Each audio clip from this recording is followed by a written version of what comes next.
Salut tout le monde, j'espère que vous allez bien. Aujourd'hui on se retrouve pour une toute nouvelle vidéo, pour un tout nouveau moment comics. Et aujourd'hui nous allons parler de la série de comics Attack One to Kill One Blade. Est-ce que je l'ai bien dit là? Dites-le moi en commentaire si je l'ai bien dit, parce que je suis pas trop sûr de la prononciation. Et en fait je voulais vous parler de cette série de comics qui est vraiment cool. Donc c'est parti, je vais faire un petit résumé. Mais avant, laissez-moi vous raconter les origines de Blade. Blade, quand il était enfant, sa mère a été infectée par un vampire.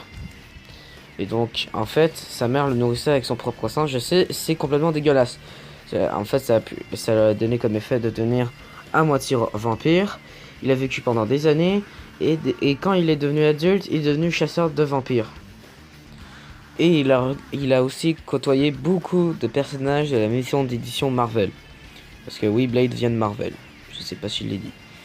Donc on va commencer. Je vais vous résumer la série de comics. Let's go. Le comics commence dans une école où Blade se bat contre Spider-Man qui s'est transformé en vampire. Blade réussit à l'arrêter et Spider-Man est emmené au Shield pour le soigner, pour qu'il redevienne un humain. Blade, après ces événements, va en Advérie, le pays du Docteur Fatalis. Le Docteur Fatalis est le pire ennemi des 4 Fantastiques. Blade va voir le Docteur Fatalis parce que le Docteur Fatalis a une offre à lui faire. Le Docteur Fatalis demande à Blade d'aller sauver sa mère dans le passé, en retournant dans le passé. Et en échange, Docteur Fatalis donne des élixirs à Blade pour qu'il résiste aux morsures de vampires. Et aussi qu'il devienne un peu plus humain. Blade accepta et il va sauver la mère du Docteur Fatalis dans le passé. Il a réussi à tenir son offre et il a eu ses fameuses élixirs. Après, Blade retourna à sa vie quotidienne de chasseur de vampires. Il va commencer à avoir des problèmes avec la police. Et aussi, dans le comics, nous découvrons aussi les origines de Blade en flashback. Fin du résumé. Alors, je vais vous donner mon avis. J'ai beaucoup aimé. C'est pas un comics de la mort qui tue, mais j'ai beaucoup aimé. Très sympa d'ailleurs. J'ai beaucoup aimé qu'on voit les origines de Blade, on en découvre beaucoup sur son passé.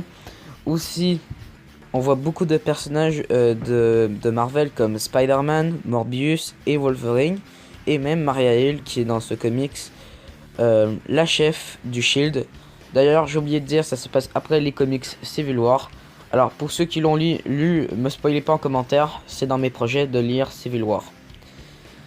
Et Blade aussi. Et aussi, le comics a quelques problèmes. Alors, c'est pas grand chose, mais pour les scènes de flashback. Alors, il faut se le dire, je n'ai rien contre les flashbacks où on découvre les origines d'un personnage. Par exemple, dans ce Killing Joke, ça a été excellemment réussi. Mais avec Blade, c'est un peu différent. En fait, ça coupe à des moments où ça devrait pas être coupé et tu sens comme un blocage dans l'histoire. Par exemple, il y a une grosse scène d'action et tout à coup, tu as un flashback avec Blade où il devient un chasseur de vampires. Ça gasse un peu le rythme, mais en vrai le comics reste très bien et j'aime beaucoup le personnage de Blade. Et vraiment, si vous voulez commencer les comics Blade, je vous conseille de commencer par là. Vous n'avez pas besoin d'avoir des grandes connaissances dans l'univers Marvel. Donc c'est ça. J'espère que vous avez aimé cette vidéo. Je vous conseille quand même le comics parce qu'il est vraiment bien. N'oubliez pas, si vous avez aimé cette vidéo, likez, abonnez-vous, commentez, partagez. C'était Panda Comics.